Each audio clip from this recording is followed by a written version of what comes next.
এই ধরনের অ্যাক্সিডেন্টে যারা মারা যায় হাদিসে আছে যে তারা শহীদের মর্যাদা লাভ করে।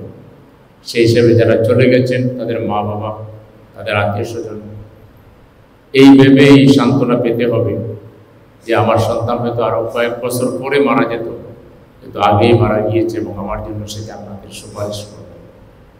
জামাত ইসলামী মানুষের বিপদ আপদে সবসময় পাশে দাঁড়াবার চেষ্টা করেছে। বিশেষ করে জামাতের আমির ডক্টর শফিকুর রহমান সাহেব এই ব্যাপারে অগ্রণী ভূমিকা রেখেছেন। এখনও তিনি, আপনারা জানেন যে কিছুটা অসুস্থ আছেন, তারপরেও কালকে শোনার পরে তিনি কোনো রাজনৈতিক ফায়দা হাসিলের জন্য আসেন।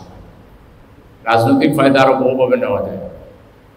তিনি এসেছিলেন যে চিকিৎসার পর্যাপ্ত ব্যবস্থা আছে কিনা, এখানে আর কিছু করতে হবে কিনা, কিন্তু তারা জানে না যে রাজনৈতিক নেতৃবৃন্দের সকল সিচুয়েশনে ভূমিকা রাখতে হয়। এটা ঠিক যে তাৎক্ষণিকভাবে ওখানে একটা ভিড়, এটা তো সাধারণ মানুষের ভিড় থাকে। একটা ঘটনা ঘটলে আহত পরিবারের লোকেরা, অভিভাবকরা, গার্জিয়ানরা যায় এবং যেতেই পারে, এবং সাথে অন্য মানুষেরও যায়। সেখানে রাজনৈতিক নেতৃবৃন্দ থাকলে শৃঙ্খলার জন্য এবং যে কোনো আরও দুর্ঘটনা এড়াবার জন্য এটা সহায়ক হয়। এই রাজনৈতিক জ্ঞানটা তাদের নাই। ওয়ালটন এখন দেশের সীমানা পেরিয়ে পৌঁছে গিয়েছে 50টিরও বেশি দেশে।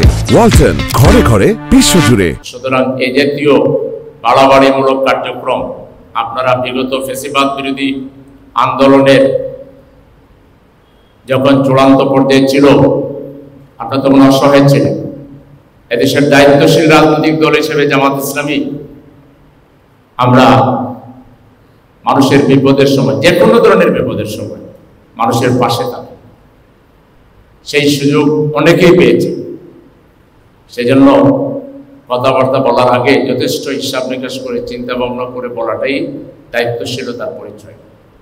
সম্মানিত ভাইয়েরা, আমরা আজকে অত্যন্ত শোকাহত এবং আমরা সত্যি আমাদের বাসা হারিয়ে ফেলেছি।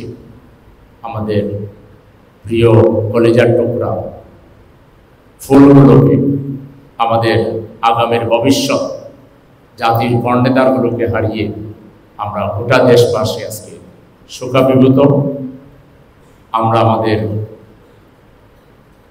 অন্তরের অন্তঃস্থল থেকে হৃদয় নিংড়ানো ভালোবাসা, শ্রদ্ধা আমাদের সেই শহীদ শিশু কিশোর শহীদদের প্রতি নিবেদন করছি। তাদের মা বাবা, তাদের আত্মীয় স্বজনকে, শিক্ষক শিক্ষিকাকে এবং তাদের বন্ধু বান্ধব যারা আছে সবার প্রতি আমরা গভীর সমবেদনা জ্ঞাপন করছি।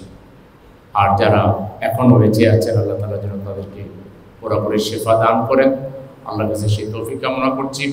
জামাত ইসলামী ঢাকা মহানগরী উত্তরের সর্বস্তরের দায়িত্বশীল এবং জনশক্তিদেরকে এই ঘটনা পুরোপুরি আমাদের শিশুরা পুরোপুরি সুস্থ না হওয়া পর্যন্ত, ঘটনার পুরোপুরি রেশ কেটে না ওঠা পর্যন্ত যে ধরনের সাহায্য সহযোগিতা দরকার, রক্ত হোক কিংবা ডাক্তার হোক, ঔষধ হোক, যে কোনো ধরনের সহযোগিতা করার জন্য 100% আমাদেরকে প্রস্তুত থাকতে হবে এবং আমাদেরকে মানবতার কল্যাণে, বিশেষ করে বিপদগ্রস্ত দুর্ঘটনার শিকার আমাদের এই পরিবারগুলোর পাশে দাঁড়িয়ে তাদেরকে আমাদেরকে নৈতিক শক্তি যোগাতে হবে।